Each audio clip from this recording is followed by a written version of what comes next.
Hello my dear lovely students, welcome back to my channel Shubham lecturer. Student, आज का ये video class 12 Hindi का एक महा मैराथन वीडियो होगा। तो जितने भी हमारे स्टूडेंट इस बार 12th में हैं और जिनको बोर्ड एग्जाम 2024 देना है, वो इस वीडियो को शुरू से लेकर लास्ट तक देखेंगे, क्योंकि ये हिंदी का एक महा मैराथन क्लास होगा। और जो भी स्टूडेंट इस वीडियो को शुरू से लेकर लास्ट तक देखेगा, उसका 50 मार्क एक ही वीडियो में क्लियर हो जाएगा। देखिए स्टूडेंट, अब की बार 2024 में हमें हिंदी में 100 में 95 प्लस लेकर आना है। और मैं आपके लिए पूरी मेहनत कर रहा हूं कि आप लोग हमारे वो सारे स्टूडेंट जो हमसे तैयारी कर रहे हैं, उनका 100 में 95 प्लस आए। और हिंदी में कोई मुश्किल काम नहीं है। मैंने आपको हिंदी में बहुत सारे टॉपिक पहले भी बताए हैं जो हमेशा आते हैं। ठीक है, तो आज का ये वीडियो बहुत इंपॉर्टेंट है, दिल थाम के बैठिएगा। भले ही ये लगभग 1 घंटे का वीडियो हो, लेकिन जो स्टूडेंट शुरू से लेकर लास्ट तक देखेगा, भैया हिंदी का जो खंड का है वो एक ही वीडियो में कवर हो जाएगा। देखिए, खंड का एक ही वीडियो में, आप सभी को पता है हमारा हिंदी का पेपर 2 खंड में होता है। एक होता है का और एक होता है खा। ठीक है, का वाला होता है 50 नंबर का, खा वाला भी 50 नंबर का, टोटल 100 नंबर का हमारा पेपर होगा। ठीक है, तो आज के इस वीडियो में खंड का को हम एक ही वीडियो में कवर करेंगे। तो सबसे पहले इस वीडियो को लाइक कर दीजिए, चैनल पर नए चैनल को सब्सक्राइब कर लीजिए, ताकि सभी वीडियो आपको टाइम से मिलते रहें। ठीक है, पूरे 1 घंटे की क्लास है, ध्यान से देखिएगा। तो सबसे पहले हम ये जान लेते हैं कि आखिर हम इस वीडियो में क्या क्या पढ़ेंगे। देखिए ध्यान से समझिएगा, खंड का जो है पूरा एक वीडियो में। सबसे पहले हम पढ़ेंगे हिंदी साहित्य के बहुविकल्पीय प्रश्न। आप सभी को पता है कि ये हमारे बोर्ड एग्जाम में 10 नंबर के आते हैं। हिंदी के बहुविकल्पीय प्रश्न 10 नंबर के आएंगे। फिर पढ़ेंगे महत्वपूर्ण गद्यांश, ये भी 10 नंबर का आता है। ठीक है, गद्यांश आपको कैसे सॉल्व करना है, कैसे हम एग्जाम में जाकर लिखें ताकि हमें पूरे के पूरे नंबर मिले, ये सारी चीजें मैं इसमें बताऊंगा। तीसरा देखिए महत्वपूर्ण पद्यांश, ये भी 10 नंबर का आता है। ठीक है, पद्यांश में कैसे सॉल्व करना होता है अभी मैं सब कुछ बताऊंगा, कैसे आता है, कैसे लिखना होता है। फिर लेखक का जीवन परिचय हम पढ़ेंगे 5 नंबर का। किसी एक लेखक का हम जीवन परिचय पढ़ेंगे, किस लेखक का वो हम आगे देखेंगे। ठीक है, फिर हम पढ़ेंगे कवि का जीवन परिचय 5 नंबर का। फिर हम पढ़ेंगे कहानी 5 नंबर का, और इसी में एक और आता है खंड काव्य, वो भी 5 नंबर का होता है। तो टोटल जो आपकी नंबर है, देखिए 10 10 10 30 5 5 5 5 20 30 plus 20 equal to 50। Total 50 number के टॉपिक हम इस वीडियो में कवर करेंगे। तो टाइम वेस्ट नहीं करेंगे, चलिए स्टार्ट करते हैं सबसे पहले हिंदी के बहुविकल्पीय प्रश्नों को। अब देखिए सबसे पहले हम पढ़ेंगे बहुविकल्पीय प्रश्नों को, हमने आपको बताया था। तो देखिए बहुविकल्पीय प्रश्नों में आपके एग्जाम में 10 नंबर के टॉपिक आएंगे। तो चलिए एक एक क्वेश्चन को समझते हैं, 10-15 क्वेश्चन हम समझेंगे, फिर हम गद्यांश, पद्यांश, जीवन परिचय सब कुछ पढ़ेंगे। चलिए देखते हैं। फर्स्ट क्वेश्चन है मोहन राकेश रचनाकार है। जिसको जिसको क्वेश्चन का आंसर पता है भैया वो कमेंट करके बताता रहेगा। ठीक है, कमेंट करके। देखिए मोहन राकेश रचनाकार हैं, किस युग के ये रचनाकार हैं? का है भारतेंद्र युग के, खा है द्विवेदी युग के, गा है शुक्ल युग के, और गा है शुक्लोत्तर युग के। तो देखिए ये शुक्लोत्तर युग के रचनाकार हैं मोहन राकेश जी। ठीक है, तो घ वाला ऑप्शन बिल्कुल राइट होगा। समझ में आ रहा है? जिसको जिसको पता है भैया बताओ, आगे बढ़ो, आप लोग स्पीड, आप स्मार्ट तरीके से तैयारी करो, बताते रहो, मुझे भी पता लगे इन स्टूडेंट को पता है। दूसरा देखिए शिकायत मुझे भी है, ये किसका निबंध संग्रह है? देखिए किसी ना किसी ने तो भैया लिखा होगा, अब किसने लिखा है वही आपको बताना है। शिकायत मुझे भी है, भैया मुझे भी शिकायत है। ठीक है, का है धर्मवीर भारती का, खा है फच्चिदानंद हीरानंद वात्स्यायन अज्ञेय का, गा है कन्हैया लाल मिश्र प्रभाकर का, और घा है हरिशंकर परसाई का। तो ये आपका है हरिशंकर परसाई जी का। शिकायत मुझे भी है, ये जो निबंध है ये हरिशंकर परसाई जी का निबंध है। तीसरा देखते हैं क्या है। तीसरा है विद्यानिवास मिश्र। देखिए मिश्र को आप इस प्रकार से लिखिएगा। ठीक है, निबंधकार है विद्यानिवास मिश्र, किस प्रकार के निबंधकार हैं? का है ललित निबंध के, खा है विचारात्मक निबंध के, गा है मनोवैज्ञानिक निबंध के, घा है भावनात्मक निबंध के। तो वो जो भैया हैं वो ललित निबंध के रचनाकार हैं, यानी कि विद्यानिवास मिश्र जी जो हैं ये ललित निबंधों को ज्यादातर लिखते हैं, ये उन्हीं के रचनाकार हैं। तो का वाला ऑप्शन बिल्कुल सही होगा। ठीक है, समझ में आ रहा है भैया? पानी वानी लेकर बैठिएगा, अगर सो रहे हो तो अभी भी जाग जाओ, अगर नींद लग रही है तो पानी छिड़क लो अपने चेहरे पर, क्योंकि हमें इस बार टॉपर बनना है भैया। ठीक है, मैं आपको कहता रहता हूं, अब आप लोग कैसे पढ़ाई करते हैं वो आपके ऊपर डिपेंड है। नेक्स्ट क्वेश्चन देखते हैं। नेक्स्ट क्वेश्चन हमारा है 4 नंबर, निर्मला किस विधा की रचना है? बताइए, जो निर्मला है ये किस विधा की रचना है? वैसे हिंदी में बहुत सारी विधाएं हैं, उपन्यास है, निबंध है, डायरी है, संस्मरण है, जीवनी है, बहुत सारी विधाएं हैं। तो ये किस विधा की रचना है? आपके पास ऑप्शंस है और ये आपका उपन्यास है। निर्मला जो है ये एक उपन्यास है, दैट्स अ नॉवेल, इंग्लिश में बोले तो नॉवेल। ठीक है, ये सारी चीजें मैं आपको बताता हूँ और मैं आपको ये भी बता चुका हूँ। बहुत सारे स्टूडेंट कहते हैं, कमेंट आता है कि सर नोट्स हमें कहाँ मिल सकते हैं, यानी कि हिंदी के हमें नोट्स चाहिए, कहाँ मिलेंगे? किसी भी सब्जेक्ट का, पूरे सब्जेक्ट का नोट्स चाहिए, कहाँ मिलेंगे? देखिए, मैंने आपको पहले बताया कि प्ले स्टोर से शुभम लेक्चरर ऐप डाउनलोड कर लो भैया, वहाँ पे आपको सारे नोट्स मिलेंगे। ठीक है, आपको वहाँ पे मेरा नंबर भी मिल जाएगा, व्हाट्सएप नंबर, कॉन्टैक्ट नंबर, हमसे कॉन्टैक्ट भी कर सकते हो। तो शुभम लेक्चरर ऐप जाके डाउनलोड करो, SL लिखा रहेगा, रेड कलर का लोगो होगा, जाकर डाउनलोड कर लो। जो भी बैच से इंटरेस्टेड हैं, जिनको क्रैश कोर्स चाहिए, वो भी वहां से ले सकते हैं और अपनी तैयारी को शानदार बना सकते हैं। बोर्ड एग्जाम में टॉपर बनने के लिए वो बैच आपको ज्वाइन कर लेना चाहिए। बहुत कम फीस है और अच्छे से आपको पढ़ाया जाएगा। ठीक है, तो शुभम लेक्चरर ऐप पहले डाउनलोड करो, ज्यादातर चीजें वहीं पे मिलेंगी। 5 नंबर देखिए, किसने किसने डाउनलोड किया है कमेंट करके बताइएगा। देखिए, 5वां है साहित्य लोचन गद्य की विधा है। साहित्य लोचन जो है ये किस विधा की रचना है? आपसे इस प्रकार से पूछा जा रहा है, का है नाटक, खा है उपन्यास, गा है आलोचना, घा है निबंध। तो ये आपका है आलोचना। साहित्य लोचन जो है ये आलोचना विधा की रचना है। 6 नंबर देखिए, रॉबर्ट नर्सिंग होम में, ये किस विधा की रचना है? रॉबर्ट नर्सिंग होम में, शायद आप लोगों ने पढ़ा भी हो। का है कहानी, खा है नाटक, गा है रेखा चित्र, घा है रिपोर्टाज। तो ये आपका है भैया रिपोर्टाज। रॉबर्ट नर्सिंग होम में ये एक रिपोर्टाज विधा की रचना है। 7 नंबर देखिए, संस्मरण विधा की रचना है। इसमें से कौन सी रचना संस्मरण विधा की है? का है दीप जले शंख बजे, खा है बाजे पयलिया के घुंघरू, गाना देखिए कितना अच्छा है, बाजे पयलिया के घुंघरू, गा है अरे आयावर रहेगा याद, घा है तब की बात और थी। तो आपका दीप जले शंख बजे ये एक संस्मरण विधा की रचना है। तो 7 का वाला ऑप्शन राइट होगा। 8 नंबर देखिए, दीप जले शंख बजे विधा है।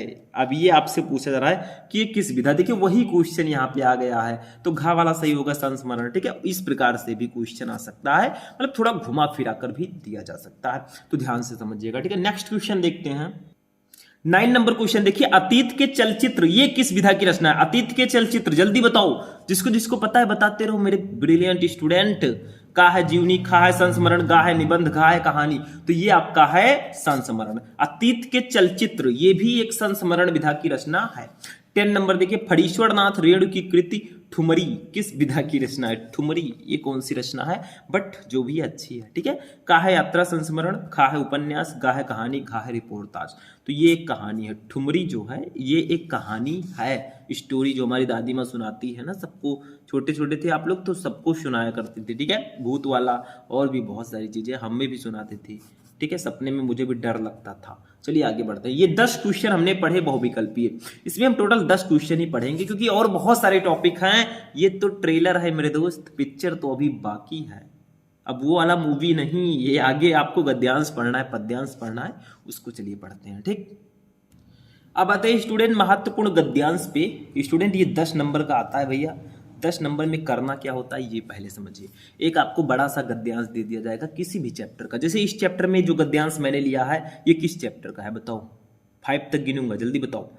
कुछ नहीं गिनने वाला मैं, क्योंकि आपको पता होगा। देखिए भूमि पहले ही आ गया है, तो देखिए इसको पढ़िए फिर हम बताते हैं। ठीक है, ये आपको एक गद्यांश दिया जाएगा, इसके नीचे 5 क्वेश्चन रहेंगे। गद्यांश दिया गया, ऐसे 5 क्वेश्चन दिए जाएंगे, 1 2 3 4 5। ठीक है, पांचों का आंसर दीजिए और नंबर ले जाइए 10 के 10। देखिए कैसे लिखना है सब कुछ मैं बताऊंगा। देखिए, भूमि का निर्माण देवों ने किया है, वह अनंत काल से है। उसके भौतिक रूप, सौंदर्य और समृद्धि के प्रति चेतना होना हमारा आवश्यक कर्तव्य है।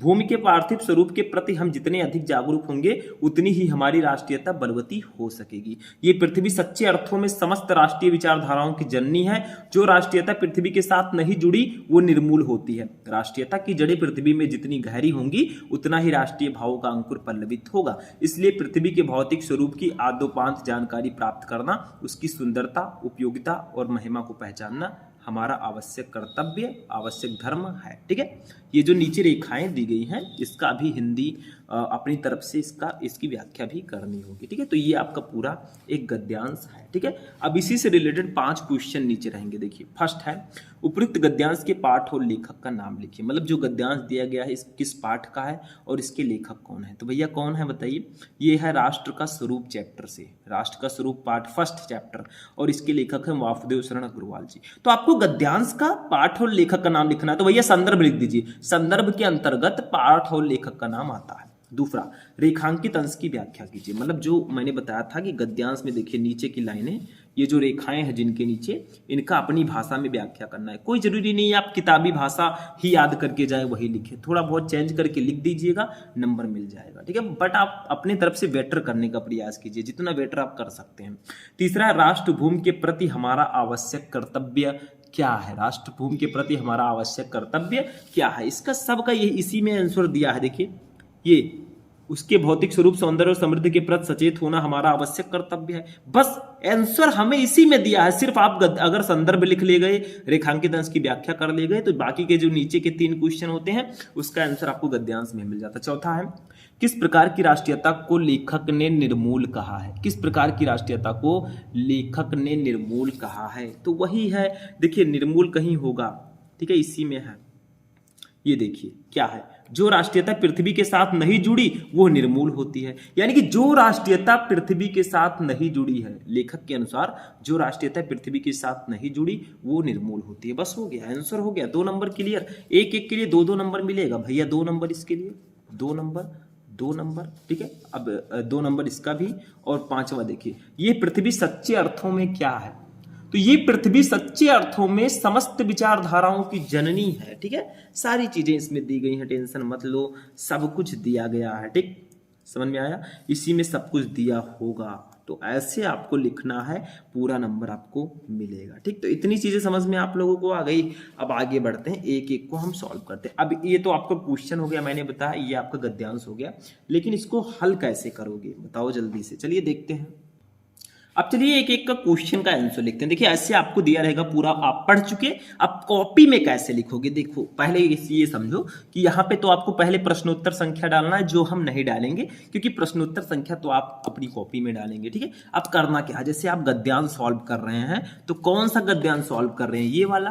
तो इसमें क्या कीजिए, क्योंकि 2 गद्यांश रहेंगे, एक ही करना होगा आपको। तो भूमिका लिखकर डॉट डॉट करके इसका जो लास्ट वर्ड है धर्म है, ऐसे लिख दीजिएगा। देखिए मैं बताता हूं, जब सॉल्व कीजिए तो लिखिए भूमि का निर्माण। ठीक है, भूमि का निर्माण ऐसे लिख दिया, फिर dot dot dot dot dot, डाटिए मत भैया।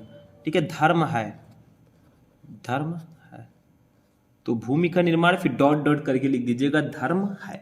अब आपको एक प्यारा सा हेडिंग डालना है, संदर्भ। फर्स्ट आप लोग सॉल्व कर रहे हैं, ठीक है, कौन सा फर्स्ट क्वेश्चन का आंसर आप लिख रहे हैं, तो यहाँ पे फर्स्ट लिखिएगा। देखिए फर्स्ट क्वेश्चन है, संदर्भ ऐसे लिखेंगे, हेडिंग ऐसे ब्लैक से लिखिएगा।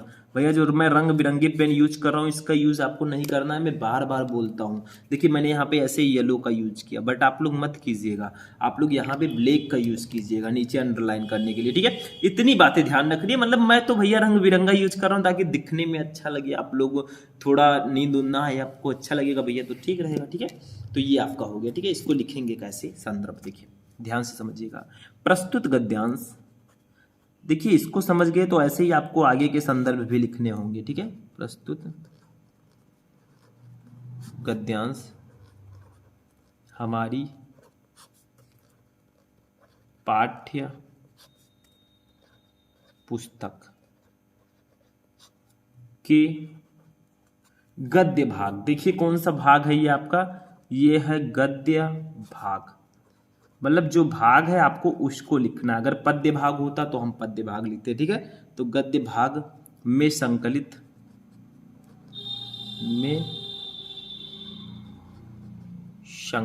ठीक है, एवं भारतीय एवं लिख दीजिएगा। ठीक है, एवं भारतीय संस्कृति, भारतीय संस्कृति के अध्येता। देखिए इनकी थोड़ी विशेषता लिख दोगे ना तो 4 में चांद लग जाएगा। आपको लिखना तो दो ही चीजें हैं, लेखक का नाम, पाठ का नाम। ठीक है, तो इसमें देखिए किसने लिखा है, डॉक्टर वासुदेव। इनकी विशेषता मैंने लिख दी, भारतीय अध्येता हैं तो डॉक्टर वासुदेव। देखिए काट पीट मत कीजिएगा, वासुदेव शरण, ठीक है, अग्रवाल ऐसे मैंने लिखा, खूब सुंदर सा आपको लिखना है, द्वारा लिखित। अब लेखक का नाम हो गया भैया, पाठ का नाम कौन लिखेगा, आप ही लिखेंगे, ठीक है, तो द्वारा लिखित। अब लिखेंगे पाठ का नाम, पाठ का नाम है राष्ट्र का स्वरूप,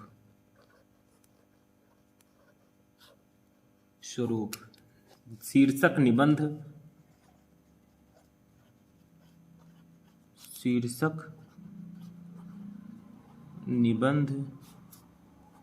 से अवतरित है, ठीक है। तो क्या लिखा मैंने, संदर्भ में आपको पाठ का नाम और लेखक का नाम लिखना था, क्योंकि देखिए पहला क्वेश्चन क्या था, उपयुक्त गद्यांश के पाठ और लेखक का नाम लिखिए। तो हम ऐसे लिखेंगे, पूरा नंबर मिलेगा, ये समझ लीजिए। वैसे तो आप पाठ का नाम, लेखक का नाम हेडिंग डालकर भी लिख सकते हैं, नंबर मिल जाएगा, लेकिन संदर्भ के रूप में लिखेंगे तो थोड़ा और अच्छा रहेगा, ये मेरा कहना है। देखिए प्रस्तुत गद्यांश हमारी पाठ्य पुस्तक के गद्य भाग में संकलित एवं भारतीय संस्कृति के अध्येता डॉक्टर वासुदेव शरण अग्रवाल द्वारा लिखित राष्ट्र का स्वरूप शीर्षक निबंध से अवतरित है, ठीक है, इतना आपको लिखना है। अब दूसरा हेडिंग क्या है, देखिए दूसरा हेडिंग हमारा है रेखांकित अंश की व्याख्या कीजिए, यानी कि जो आपका गद्यांश दिया गया था, ठीक है, ये गद्यांश है, इसके नीचे देखिए रेखाएं हैं, जैसे यहां से लेकर, जो राष्ट्रीयता पृथ्वी के साथ नहीं जुड़ी वो निर्मूल होती है, राष्ट्रीयता की जड़ें पृथ्वी में जितनी गहरी होंगी उतना ही राष्ट्रीय भावों का अंकुर पल्लवित होगा, इसलिए पृथ्वी की भौतिक स्वरूप की अद्योपांत जानकारी प्राप्त करना, उसकी सुंदरता, उपयोगिता और महिमा को पहचानना आवश्यक धर्म है, ठीक है। तो इसमें आपको करना क्या है, अपनी भाषा में लिखना है, कोई जरूरी नहीं है कि आप सेम टू सेम बुक वाला ही लिखे हैं, ऐसा कहीं नहीं लिखा है, ठीक है। तो ऐसे ही हेडिंग डालेंगे रेखांकित अंश की व्याख्या, ठीक, और लिखेंगे अपनी तरफ से थोड़ा मिक्सिंग करके, ठीक। देखिए डॉक्टर वासुदेव शरण अग्रवाल के अनुसार राष्ट्रीयता और पृथ्वी का संबंध अटूट आधार जितना अधिक मजबूत होगा उतना ही अधिक राष्ट्रीय भावनाओं का विकास भी संभव होगा। जिस राष्ट्रीयता का संबंध पृथ्वी के साथ नहीं होगा वो राष्ट्रीयता निराधार होती है, यानी कि बिना आधार के, बिना बेस के वो होगी। इस दृष्टि से प्रत्येक व्यक्ति का यह परम आवश्यक कर्तव्य एवं धर्म है कि वो पृथ्वी के भौतिक स्वरूप से पूरी तरह से परिचित रहे, साथ ही उसके सौंदर्य, उपयोगिता एवं महत्व का भी अधिकाधिक जानकारी रखें, ठीक है। तो ये आपका होगा रेखांकित अंश की व्याख्या, ठीक। तो इसमें आपको थोड़ा अपनी भाषा में चेंजेस करके लिखना है, बुक वाली भाषा कोई जरूरी नहीं है कि आप सेम टू सेम वही भाषा लिखें, ठीक है। नेक्स्ट क्वेश्चन देखिए, थर्ड क्वेश्चन, 2 क्वेश्चन हमने लिखा, 2-2 नंबर का ये था। तीसरा क्वेश्चन देखिए क्या है, तीसरा क्वेश्चन हमारा है जो कि बहुत इंपॉर्टेंट है, राष्ट्रभूमि के प्रति हमारा आवश्यक कर्तव्य क्या है। अब इसका आंसर इसी में दिया गया, देखिए उसके भौतिक रूप, सौंदर्य और समृद्धि के प्रति सचेत होना हमारा आवश्यक कर्तव्य है, ठीक है। तो ये आपका है आंसर। तो इसको कुछ अपनी भाषा में लिखेंगे, थोड़ा अच्छे से देखिए, ऐसे लिखेंगे, अब 1 2 3 करके आपको लिख देना है आंसर। राष्ट्रभूमि के प्रति हमारा आवश्यक कर्तव्य यह है कि हम अपनी इस भूमि के रूप में सुंदरता और समृद्धि के प्रति सचेत रहें। थोड़ा चेंज करके एकदम गद्यांश से उठाकर लिख देंगे तो भी नंबर मिल जाएगा, कोई प्रॉब्लम नहीं, लेकिन आपको थोड़ा बहुत अपनी तरफ से चेंजेस करना है, क्योंकि परिवर्तन ही प्रकृति का नियम है, ठीक है। रूप में सचेत रहें और किसी भी दशा में इस भूमि के रूप एवं सौंदर्य आदि को विकृत ना होने दें। यानी कि राष्ट्रभूमि के प्रति हमारा आवश्यक कर्तव्य यही है कि हम अपनी इस भूमि के रूप में सुंदरता और समृद्धि के प्रति सचेत रहें, ठीक है, ताकि ये सुंदरता और समृद्धि लगातार बनी रहे और किसी भी दशा में इस भूमि के रूप एवं सौंदर्य आदि को विकृत ना होने दें। इसका आंसर आपको उसी में मिल जाएगा, ठीक है। ये थर्ड क्वेश्चन था। फोर्थ क्वेश्चन देखिए क्या है, किस प्रकार की राष्ट्रीयता को लेखक ने निर्मूल कहा है, ठीक है। तो ये इसका भी आंसर यहीं पे है, देखिए यहाँ पे है, भूमि के पार्थिव रूप हो सकेगी, देखिए निर्मूल कहा है, इसी में आपका आंसर होगा, ठीक है। अभी मैंने आपको जब स्टार्टिंग में गद्यांश जब मैंने बताया था तो मैंने बताया था, ठीक है, कि इसका आंसर कहाँ है। देखिए जो राष्ट्रीयता पृथ्वी के साथ नहीं जुड़ी वो निर्मूल होती है, तो इसका आंसर ऐसे लिखेंगे, थोड़ा अपनी तरफ से चेंज करके 4 नंबर डालेंगे हेडिंग, लेखक के अनुसार जो राष्ट्रीयता पृथ्वी के साथ नहीं जुड़ी होती वो निर्मूल होती है, ठीक है, बिना मूल के। तो ये 4th नंबर क्वेश्चन होगा। नेक्स्ट क्वेश्चन देखिए, ये पृथ्वी सच्चे अर्थों में क्या है? तो ये पृथ्वी जो है, जो पूरी पृथ्वी है, ये सच्चे अर्थों में समस्त राष्ट्रीय विचारधाराओं की जननी है। यानी कि जो राष्ट्रीय विचारधारा है उसकी जननी है, मतलब इसी से राष्ट्रीय विचारधाराएं उत्पन्न हुई हैं, इसका मतलब ये है। ठीक है, क्योंकि जननी का मतलब है जिससे उत्पन्न हो, तो ये जो राष्ट्रीय विचारधाराएं ये हमारे पृथ्वी से ही उत्पन्न हुई है। ठीक है, तो ऐसे आपको लिखना है। 5 क्वेश्चन रहेंगे, 5 का आंसर देंगे। टोटल 5 क्वेश्चन थे, 2 मार्क्स के थे, टोटल 10 मार्क्स इस प्रकार से आपको मिलेंगे। बस ये संदर्भ थोड़ा अट्रैक्टिव होना चाहिए। स्टार्टिंग के मैंने बताया था कि आप कॉपी लिखने का जो सबसे अच्छा तरीका है, स्टार्टिंग के जो 4, 5, 10 पेजेस हैं उसमें गलतियां ना करें बिल्कुल। ठीक है, उसमें वही टॉपिक्स लिखें जो आपको एकदम से आता है। ठीक है, ऐसा नहीं है कि आप लोग सीरियल वाइज लिखें, ये कहीं नहीं लिखा है। ठीक है, चलिए नेक्स्ट देखते हैं, हिंदी का पद्यांश। अब देखिए स्टूडेंट, जो हमारा नेक्स्ट टॉपिक है ये है महत्वपूर्ण पद्यांश। हिंदी में जो पद्यांश आते हैं ये भी 10 नंबर के आते हैं। ये हिंदी के पद्य में जो चैप्टर्स हैं, जैसे आपका कैकेयी का अनुताप हो गया और पवन दूती का हो गया। ठीक है, ऐसे ऐसे बहुत सारी चीजें हैं। तो देखिए क्वेश्चन क्या है, किस चैप्टर का है, पहचानिए किस चैप्टर का है। देखिए, तदंतर बैठी सभा उटज के आगे, नीले बितान के तले दीप बहु जागे, टकटकी लगाए नयन सुरों के थेवे, परिणामोत्सुक उन भया तुरों के थेवे, उत्फुल्ल करौंदी कुंज वायु रह रह कर, करती थी सबको पुलक पूर्ण मह मह कर, वो चंद्रलोक था कहाँ चांदनी वैसी, प्रभु बोले गिरा गंभीर निर्निध जैसी। ठीक है, ऐसे आपका जैसे पद्यांश था वैसे पद्यांश रहेगा, बट डिफरेंस क्या रहेगा देखिए। इसके नीचे भी 5 क्वेश्चन रहेंगे, 1 2 3 4 5 करके, वही संदर्भ वही सारी चीजें आपको इसमें भी लिखनी होंगी। ठीक है, तो इसमें कैसे करोगे देखो, ध्यान से समझिएगा। पहले इसका हिंदी मीनिंग समझते हैं। तो देखिए क्या है, तदंतर बैठी सभा उटज के आगे, यानी कि एक सभा बैठी हुई है। ठीक है, सभा बैठाई गई है, तदंतर बैठी। ठीक है, एक सभा बैठी हुई है, सभा उटज के आगे, यानी कि भारत सहित जो है अयोध्यावासियों के पंचवटी पहुंचने के पश्चात जो है भारत के साथ अयोध्यावासी जो है पंचवटी पहुंचते हैं, जहां श्री राम जी रहते हैं। तो वहां पे एक सभा बैठती है। ठीक है, पश्चात रात्र में श्री राम के कुटिया के सामने एक सभा बैठाई गई। ठीक है, आगे देखिए, नीले बितान के तले दीप बहु जागे, यानी कि ऐसा लग रहा था, जिसे देखकर ऐसा लग रहा था कि मानो आकाश रूपी मंडप के नीचे बहुत से तारे रूपी दीपक जगमगा रहे हूं। देखिए हिंदी का जो पद्यांश है भैया वो मुझे उतना आता नहीं है। ठीक है, मतलब इसका हिंदी मीनिंग उतना ज्यादा, तो आपको जिस तरह से समझा रहा हूं मैं वैसे ही आपको समझना है, क्योंकि ऐसे आपको लिखना है। अभी मैं बताऊंगा कैसे लिखना है। ठीक है, तो तदंतर बैठी सभा उटज के आगे, मतलब पंचवटी में भरत और अयोध्यावासी जो है वो श्री राम जी के कुटिया के सामने बैठे हुए हैं। नीले बितान के तले दीप बहु जागे, और ऐसा लग रहा है कि वहां जो लोग बैठे हैं, ऐसा आभास हो रहा है कि मानो आकाश रूपी मंडप के नीचे बहुत से तारे रूपी दीपक जगमगा रहे हों। ठीक है, आगे देखिए, टकटकी लगाए नए सुरे के थेवे, यानी कि वहां पे जो सभा में जो लोग बैठे हुए देवतागण जो हैं वो एकदम टकटकी लगाए, यानी कि अपनी नजरों को गड़ाए हुए वहां पर बैठे हुए थे। परिणामोत्सुक उन भयातुरों के थेवे, और परिणाम के लिए, यानी कि वहां पे जितने भी लोग थे वो कुछ निर्णय के लिए वहां पे बैठे हुए थे कि आखिर क्या निर्णय लेंगे श्री राम जी, क्योंकि भरत और अयोध्यावासी जो है श्री राम जी को अपने साथ अयोध्या ले जाने के लिए पंचवटी आए थे। ठीक है, तो वो परिणामोत्सुक उन भयातुरों के थे हुए, तो जितने भी देवतागण या लोग थे वो भयभीत थे कि कहीं भरत के आगमन का श्री राम कुछ और ही अर्थ ना निकालें और निर्णय ले लें, यानी कि उनके निर्णय के लिए, उनके परिणाम के लिए वो लोग एकदम बेताब थे। ठीक है, उत्फुल्ल करौंदी कुंज वायु रह रहकर, वहां का प्रकृति जो है बहुत ही सौंदर्य और अनुपम था।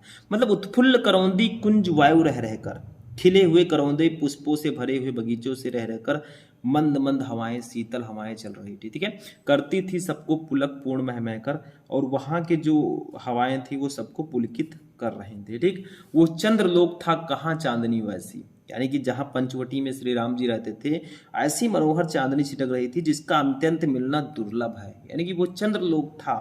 ठीक है, वो सभा चंद्रलोक सी प्रतीत हो रही थी, चंद्रलोक नहीं था, मतलब ऐसा लग रहा था कि चंद्रलोक में बैठे हुए हैं, कहाँ चांदनी वैसी। ठीक, वहां का दृश्य बहुत अच्छा था, मतलब ऐसा लग रहा था कि मनोहर चांदनी छिटक रही हो जिसका अत्यंत मिलना दुर्लभ था, और वो चंद्रलोक जैसा प्रतीत हो रहा था। प्रभु बोले गिरा गंभीर निर्निध जैसी। फिर क्या होता है, इसी दृश्य से परिपूर्ण उस शांत सभा में श्री राम जी ने अपने सादर सदृत अति गंभीर स्वर में बोलना प्रारंभ किया। क्या है, प्रभु बोले गिरा गंभीर निर्निध जैसी, यानी कि प्रभु श्री राम जी ने वहां पे अपने गंभीर स्वर में बोलना प्रारंभ किया। ठीक है, तो मतलब इसमें कहा गया है कि जो श्री राम जी हैं उनको वापस ले जाने भरत और अयोध्यावासी आए हुए थे कि चलिए यहाँ पे मत रहिए, घर पे चलिए, अयोध्या वापस लौट चलते हैं। ठीक है, तो उसी के परिणाम में, उसी के निर्णय को देखने के लिए लोग आए हुए थे। अब देखिए इसमें भी वैसे ही क्वेश्चन रहेगा, 5 क्वेश्चन। उपयुक्त पद्यांश के शीर्षक और कवि का नाम लिखिए। अब चूंकि ये पद्यांश है तो यहाँ पे कवि होंगे। बताइए किस पाठ से लिया गया? ये कैकेयी का अनुताप जो है, जिसके कवि हैं मैथिली शरण गुप्त जी, ये उसी चैप्टर से लिया गया है। दूसरा देखिए, रेखांकित अंश की व्याख्या कीजिए। मतलब इतने का व्याख्या करना है। वो चंद्रलोक था कहाँ चांदनी वैसी, प्रभु बोले गिरा गंभीर नेत्र जैसे। ठीक है, इसका व्याख्या करना है। तीसरा है, भरत किसे लेने चित्रकूट गए हुए थे? बताइए किसको लेने गए थे? अभी मैंने बताया श्री राम जी को लेने वो चित्रकूट गए हुए थे। सिंपल सा आंसर है। ठीक है, उसके बाद में अयोध्या का राज किसे मिला था? देखिए अयोध्या का राज्य जो है वो भरत को मिला था। ठीक है, क्योंकि राम जी को वनवास हो गया था। 5वां है, प्रभु बोले गिरा गंभीर नेत्र जैसी। इस पंक्ति में कौन सा अलंकार है? मतलब इसमें कौन सा अलंकार है? देखिए इसमें उपमा और अनुप्रास दोनों अलंकार होगा। ठीक है, प्रभु बोले गिरा गंभीर नेत्र जैसी। ठीक, तो इसका चलिए एक एक का आंसर लिखते हैं। वैसे ही लिखेंगे जैसे अभी हमने गद्यांश सॉल्व किया था। तो चलिए देखते हैं। तो यहाँ पे देखिए हम सेम वही प्रोसेस करेंगे। पहले प्रश्नोत्तर आप डालिएगा, हम तो प्रश्नोत्तर डालेंगे नहीं, तो तदंतर तदंतर तदंतर। ठीक है, मतलब तदनंतर। ठीक है, बैठी ऐसे करेंगे, फिर डॉट डॉट करेंगे। लास्ट में इसके क्या है देखिए, नीरनिध जैसी लिख देंगे यहां पे, नीरनिधि जैसी। ठीक, ऐसे हम इसको लिखेंगे। अब हम लोग सबसे पहले वही हेडिंग डालेंगे जो हमने अभी गद्यांश में डाला था, संदर्भ। ठीक है, हमारा पहला हेडिंग रहेगा संदर्भ। ठीक है, अच्छा सा, और नीचे ब्लैक से अंडरलाइन आप कीजिएगा। देखिए पहले संदर्भ लिखेंगे, किस पार्ट से है और इसके कवि कौन है। तो लगभग उसी तरह रहेगा। देखिए चेंजेस क्या रहेगा, प्रस्तुत पद्यांश, प्रस्तुत पद्यांश हमारी पाठ्य पुस्तक, या ऐसे लिख सकते हैं प्रस्तुत पद्यांश। अब आप लोग लिख दीजिए कवि का नाम, मैथिली शरण गुप्त। कवि का नाम ब्लैक से लिखना है, मैथिली शरण गुप्त। ठीक है, द्वारा रचित, द्वारा रचित। देखिए इनका एक बहुत ही बड़ा महाकाव्य है, बहुत ही अच्छा सा, साकेत नाम सुना होगा। साकेत किसका महाकाव्य है अगर आपसे पूछा जाए तो ये है मैथिली शरण गुप्त जी का। ठीक है, साकेत महाकाव्य से, देखिए जो कैकेयी का अनुताप है ये साकेत के एक छोटे से भाग को लिया गया है। ठीक है, महाकाव्य से हमारी पाठ्य पुस्तक, हमारी पाठ्य, देखिए पाठ्य सही लिखिएगा आप लोग। ठीक है, मुझसे गलती हो जाती है तो आप लोग सुधारिए, क्योंकि आप लोगों का काम है गलतियों को पकड़ना। ठीक है, पाठ्य पुस्तक के पद्य भाग। देखिए अभी वो जो गद्यांश हमने सॉल्व किया वो गद्य भाग से था, तो ये भैया पद्य भाग से होंगे। तो पद्य भाग में संकलित, में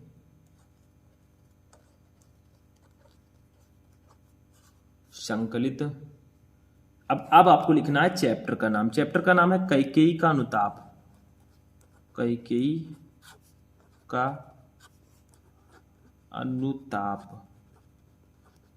ठीक है, ऐसे लिखना है। शीर्षक,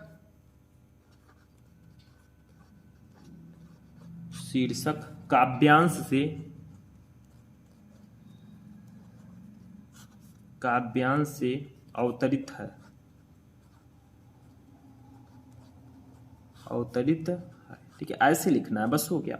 मतलब प्रस्तुत पद्यांश मैथिली शरण गुप्त द्वारा रचित साकेत महाकाव्य से हमारी पाठ्य पुस्तक के पद्य भाग में संकलित कैकेयी का अनुताप शीर्षक काव्यांश से अवतरित है। मतलब आपको पाठ का नाम, कवि का नाम लिखना था।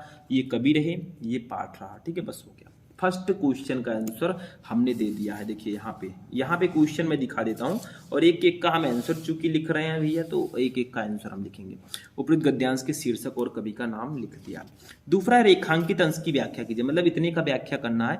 वो चंद्रलोक था कहाँ चांदनी वैसी, प्रभु बोले गिरा गंभीर निर्निध जैसी। इसका अपनी भाषा में मैंने व्याख्या लिखा है। देखिए 2 लाइन का है, और व्याख्या इसका काफी 7-8 लाइन का है। मतलब लाइनिंग में कुछ नहीं रखा है। ठीक है, व्याख्या थोड़ा बड़ा करना है क्योंकि ये कविता है। देखिए कहा जा रहा कि पंचवटी में तारों से परिपूर्ण चांदनी रात में सभा हो रही थी। उस सभा में अयोध्या से भरत के साथ साथ, देखिए इसमें पूरा लिख दिया गया है, ठीक है, साथ साथ आए हुए सभी लोग शांति से बैठे हुए थे।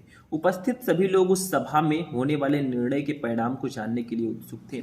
उस सभा के मौन को तोड़ते हुए राम ने भरत को संबोधित करते हुए कहा,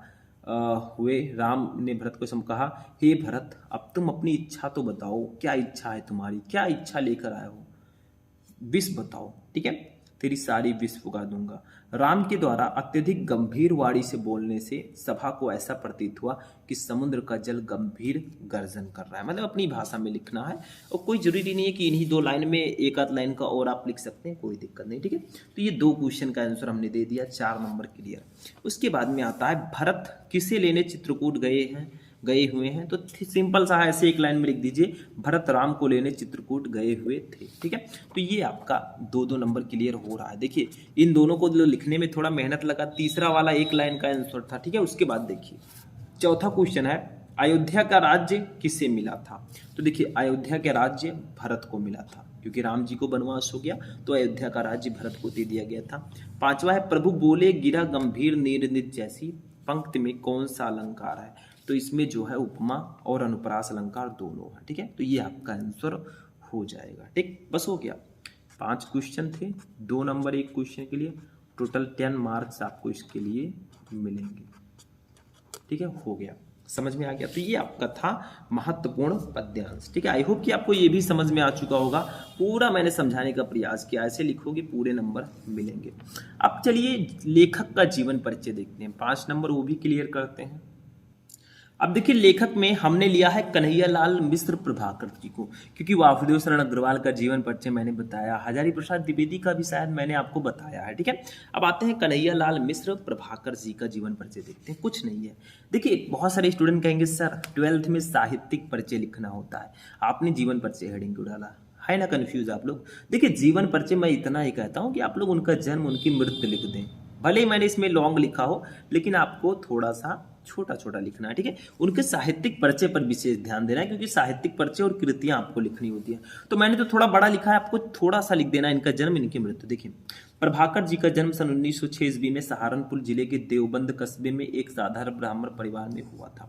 इनके पिता पंडित रामदत्त मिश्र पौरोहित्य करते थे, ठीक है। आगे देखिए इनकी शिक्षा नगण्य ही हुई, मतलब ज़्यादा शिक्षा इनकी नहीं हुई।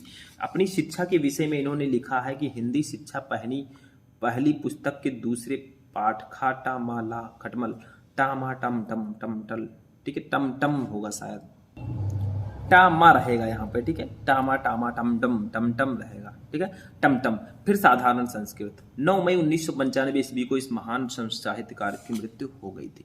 मतलब देखिए भैया जीवन परिचय में आपको छोटा सा लिखना है, मैं पहले भी बता चुका हूँ, इनका जन्म इनकी मृत्यु इतना लिख दीजिए बहुत है। मेन हमारा ये भैया है साहित्यिक परिचय। देखिए इसको कैसे लिखोगे, देखिए प्रभाकर जी हिंदी के लघु कथा, मतलब ये क्या थे, इनका परिचय साहित्य में, हिंदी साहित्य में कैसा है ये लिखना होता है। तो देखिए प्रभाकर जी हिंदी के लघु कथा, रेखा चित्र, संस्मरण, रिपोर्टाज एवं ललित निबंध लेखकों में अग्रगण्य हैं। ये भारत की स्वतंत्रता की लालसा लेकर साहित्य क्षेत्र में अवतीर्ण हुए। इनकी अनेक नई विधाओं पर फुटकर रचनाएं की, मतलब बहुत सारी इन्होंने रचनाएं की थी। फुटकर रचनाओं का मतलब क्या होगा, और पत्रकारिता भी, इन्होंने पत्रकारिता के क्षेत्र में अपूर्व सफलता प्राप्त की, ठीक है। थोड़ा और लिखेंगे इसमें, इनके पत्रों में तत्कालीन सामाजिक, राजनीतिक और शैक्षिक समस्याओं पर इनके निर्भीक और आशावादी विचारों का परिचय मिलता है। देखिए मेरे कहने का मतलब ये है साफ साफ कि आप लोग जीवन परिचय छोटा सा लिखें, साहित्यिक परिचय आप जितना बड़ा लिख सकते हैं उतना बड़ा लिखिए, जैसा आपके पास टाइमिंग हो, क्योंकि मेन नंबर आपको साहित्यिक परिचय और उनकी रचनाओं पर दिया जाता है। लिखा रहेगा निम्नलिखित में से किसी एक लेखक का साहित्यिक परिचय देते हुए उनकी रचनाओं को लिखिए, ठीक है। तो आप साहित्यिक परिचय लिखिए, ज़्यादा बड़ा रहेगा, ठीक है, ज़्यादा बड़ा आपको लिखना है। फिर रचनाओं पर आते हैं, इनकी कृतियां और रचनाएं एक ही हैं, कंफ्यूज मत होइएगा। प्रभाकर जी ने हिंदी की विविध विधाओं में साहित्य रचना की। इनके अभी तक 9 ग्रंथ प्रकाशित हो चुके हैं। देखिए कौन कौन सी विधाओं की रचना की। रेखा चित्र में इन्होंने महके आंगन चहके द्वार, जिंदगी मुस्काई, माटी हो गई सोना, भूले बिसरे चेहरे, मतलब इन सब की रचना इन्होंने की थी। जिंदगी मुस्कुराई, माटी हो गई सोना, ठीक है, और ये आपका महके आंगन चहके द्वार, इतनी चीजें रचनाएं की थी रेखा चित्र में। लघु कथा में इन्होंने आकाश के तारे, धरती के फूल इसकी रचना की। संस्मरण में इन्होंने दीप जले शंख बजे, अभी मैंने बताया, इसकी रचना की। ललित निबंध में इन्होंने क्षण बोले कण मुस्कुराए, बाजे पयलिया के घुंघरू, ठीक है, इसकी रचना इन्होंने की। संपादन में इन्होंने अपने नया जीवन तथा विकास के 2 पत्रों में प्रभाकर जी की सामाजिक, राजनीतिक और शैक्षिक समस्याओं पर आशावादी और निर्भीक विचारों का परिचय मिलता है, ठीक है। तो ये इनका संपादन क्षेत्र है, मतलब नया जीवन तथा विकास, 2 पत्रों का संपादन इन्होंने किया था। देखिए ये आप इनकी पत्रिका है, नया जीवन और ये है विकास, ये इनकी दोनों पत्रिकाएं हैं। 2 पत्रों को संपादित इन्होंने किया था, ठीक है। तो ये ध्यान में रखिएगा। तो ये आपका संपादन, मतलब इतनी रचनाएं इन्होंने की थी। समझ में आ गया? इसको मैं हटाता हूं। अब पढ़ते हैं कवि का जीवन परिचय, ठीक है। ये तो आपको समझ में आ चुका होगा। अब जो कवि हमारे हैं इंपॉर्टेंट, उनका जीवन परिचय पढ़ते हैं, ठीक। कवियों में हम पढ़ेंगे भैया रामधारी सिंह दिनकर जी का जीवन परिचय 5 नंबर का आता है। और मैंने बताया जीवन परिचय जो हिंदी में है भैया वो फिक्स होता है, मतलब 2-3 लेखकों का जीवन परिचय पढ़ लीजिए, 5-5 10 नंबर क्लियर हो जाएगा। लेकिन बस आपको याद कर लेना है। देखिए जीवन परिचय समझिए थोड़ा सा। देखिए मैंने थोड़ा बड़ा लिख दिया, लेकिन आप लोग मत लिखिएगा इतना बड़ा। इनका नाम, इनका जन्म, इनकी मृत्यु, थोड़ा बहुत इनकी माता पिता हो तो उनका नाम लिख दीजिएगा बस, ठीक है। बाकी साहित्यिक परिचय पर विशेष ध्यान देना। देखिए श्री रामधारी सिंह दिनकर का जन्म 30 सितंबर 1908 ईस्वी को जिला मुंगेर बिहार के सिमरिया, देखिए कहाँ हुआ था इनका जन्म, मुंगेर बिहार के सिमरिया नामक ग्राम में हुआ था। इनके पिता का नाम श्री रवि सिंह और माता का नाम श्रीमती मनरूप देवी था। इनकी 2 वर्ष की अवस्था में ही पिता का देहावसान हो गया, अतः बड़े भाई वसंत और माता की छत्र छाया में ही ये बड़े हुए। इनकी आरंभिक शिक्षा, ठीक है, आरंभिक शिक्षा गांव की पाठशाला में ही हुई। इनका स्वर्गवास 24 अप्रैल 1974 को हो गया, ठीक है। समझ में आ। साहित्यिक परिचय देखिए, दिनकर जी की सबसे प्रमुख विशेषता उनकी परिवर्तनकारी सोच रही है। उनकी कविता का उद्भव छायावाद युग में हुआ और वो प्रगतिवाद, प्रयोगवाद, नई कविता आदि के युगों से होकर गुजरी। इस दीर्घ काल में जो आरंभ से अंत तक उनकी काव्य में रही वो है उनका राष्ट्रीय स्वर, ठीक है। दिनकर जी राष्ट्रीय भावनाओं के ओजस्वी गायक रहे। ये लोक के प्रति निष्ठावान, सामाजिक दायित्व के प्रति सजग तथा जनसाधारण के प्रति समर्पित कवि रहे हैं। मतलब ये किस प्रकार के कवि थे, क्या क्या करते थे, कैसा कैसा परिचय है इनका साहित्य में, वो आपको साहित्यिक परिचय में लिखना होता है। कृतियों में देखिए इनकी रचनाओं में, कृतियां हेडिंग डालिए या रचनाएं, दोनों सेम है। दिनकर जी का साहित्य विपुल है, जिसमें काव्य के अतिरिक्त विविध विषयक गद्य रचनाएं भी हैं। इनकी प्रमुख काव्य रचनाएं देखिए, काव्य रचनाओं में इन्होंने रेणुका, हुंकार, कुरुक्षेत्र तथा उर्वशी हैं। बहुत ही इंपॉर्टेंट रचनाएं हैं रेणुका, हुंकार, कुरुक्षेत्र, उर्वशी। ऐसा आता है कि उर्वशी के रचनाकार कौन है, ठीक है। तो आपको हेडिंग हिंदी साहित्य के बहुविकल्पीय प्रश्नों में आता है, ठीक है। या फिर इनमें से रामधारी सिंह दिनकर जी की रचना कौन है, ऐसे आता है। खंड काव्य में इन्होंने रश्मि रथी लिखा है, 12th में हिंदी में रश्मि रथी भी है, ठीक है, बहुत सारे जिलों में। कविता संग्रह में इन्होंने रसवंती, द्वंद्व गीत, सामधेनी, बापू, इतिहास के आंसू, धूप और धुआं, नीम के पत्ते, नील कुसुम, चक्रवाल, कविश्री, सीपी और शंख, परशुराम की प्रतीक्षा, स्मृत तिलक, हारे को हरिनाम, इन सारे कविता को इन्होंने लिखा। बाल साहित्य में धूप, छां, मिर्च का मजा, सूरज का ब्याह, ये सारे इनके बाल साहित्य रचनाएं हैं, ठीक है। तो ये सारी रचनाएं हमारे रामधारी सिंह दिनकर जी ने किया था। तो रचनाओं में आपको ऐसे ही लिखना है, पूरे का पूरा नंबर आपको मिल जाएगा, ठीक है। बस ऐसे समझना है कि आपको लिखना कैसे है, ठीक है। छोटा सा जीवन परिचय, बड़ा सा साहित्यिक परिचय और इनकी सारी रचनाओं लिख दो, 5 नंबर ले जाओ, ठीक है। ये समझ में आ गया। कवि का जीवन परिचय भी देखिए, मैं सारी चीज़ें आपको बताते हुए चल रहा हूँ। जो बच्चा इसको पढ़ेगा, अच्छे से नोट करेगा, वही आगे बढ़ेगा, वही टॉपर बनेगा। और अगर आप लोग नोट नहीं करना चाहते, नोट्स आपको चाहिए, तो शुभम लेक्चरर ऐप डाउनलोड कीजिए, सारी फैसिलिटी आपको वहाँ पे मिल जाएगी। चलिए आगे बढ़ते हैं, कहानी को पढ़ते हैं। देखिए आज कहानी में जो हमने लिया है वो है पंचलाइट कहानी। 12th में आपको पता ही है 2 कहानी बहुत इंपॉर्टेंट है, पंचलाइट, बहादुर, यही दोनों आती हैं 5 नंबर की। 5 नंबर एकदम पक्का रहता है। पंचलाइट और बहादुर कहानी का सारांश और उद्देश्य पढ़ लो, ये 5 नंबर आपके हाथों में होगा, कोई छीन नहीं सकता, ठीक है। देखिए क्या है पंचलाइट, रेणु जी के, इसका सारांश हम पढ़ेंगे। पंचलाइट कहानी का सारांश वैसे मैंने आपको अच्छे से पढ़ा भी दिया इसको, लेकिन पढ़ लेते हैं इसमें। पंचलाइट फणीश्वरनाथ रेणु जी की आंचलिक कहानी है। देखिए रेणु का फुल फॉर्म होगा फणीश्वरनाथ रेणु, ठीक है। कहानी में बिहार के एक पिछड़े गांव के परिवेश का सुंदर चित्रण प्रस्तुत किया गया है। देखिए बिहार में एक महतो टोली है, इसमें अशिक्षित लोग हैं, अनएजुकेटेड लोग। उन्होंने रामनवमी के मेले में पेट्रोमैक्स खरीदा, जिसे वे पंचलाइट कहते हैं। पंचलाइट को ये सीधे साधे लोग सम्मान की चीजें समझते हैं। जैसे लालटेन जानते हैं, हमारे लोगों में पहले चलता था लालटेन, वही पंचलाइट है भैया, ठीक है। उसी की तरह मैंने पहले भी पढ़ा है।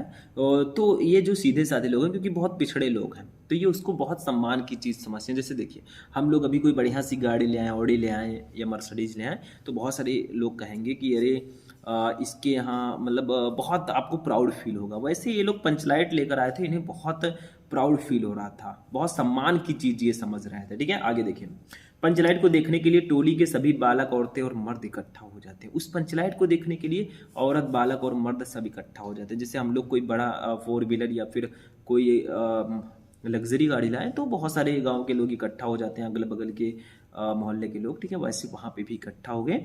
सरदार अपनी पत्नी को, पत्नी लिख दीजिएगा, सरदार अपनी पत्नी को आदेश देता है कि शुभ कार्य को करने से पहले वो पूजा पाठ का प्रबंध कर ले।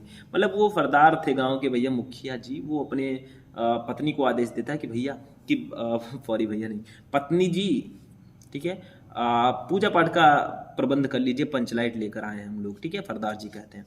आगे देखिए, सभी उत्साहित हैं, परंतु समस्या उठती है कि पंचलाइट जलाएगा कौन। बहुत सारे लोग हैं वहां पे, सब खूब मजा कर रहे हैं, आज तो पंचलाइट जलेगा, बट कौन जलाएगा? वो अनपढ़ लोग, वो सीधे साधे लोग पंचलाइट जलाना जानते ही नहीं। देखिए सीधे साधे लोग पेट्रोमैक्स को जलाना भी नहीं जानते। अब इसमें एक हीरो है हमारे भैया, वो है गोधन, और उन्हीं में एक हीरोइन है मुनरी, ठीक है। तो गोधन जो है मुनरी से बहुत प्रेम करता है, लेकिन वो गाना वाना गाते हुए जाता था गोधन मुनरी के सामने से उसके घर के। तो मुनरी की मम्मा जो है गुलरी काकी, उन्होंने लोगों से शिकायत कर दी थी। अभी देखिए कोई आपके सामने कोई लड़की है, उसके घर से गाना गाते हुए कोई लड़का जाएगा, तो उसके परिवार वाले क्या करेंगे? शिकायत करेंगे। वो तो डायरेक्ट थाने में चले जाएंगे, लेकिन ये सरदार से शिकायत करते हैं, ठीक है। देखिए इस टोली में गोधन नाम का एक युवक है, वो गाँव की मुनरी नामक एक युवती से प्रेम करता है। आगे बढ़ते हैं। करता है। मुनरी की मां ने पंचों से गोधन की शिकायत की थी कि वो उसके घर के सामने से सिनेमा का गाना गाता हुआ निकलता है।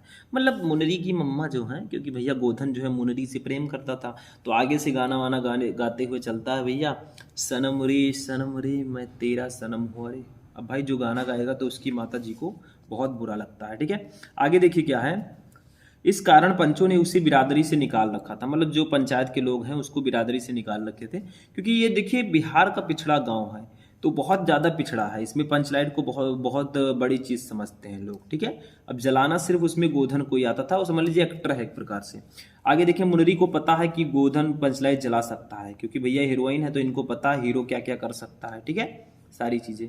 वो चतुराई से ये बात पंचों तक पहुंचा देती है। पंच गोधन को पुनः बिरादरी में ले लेते हैं।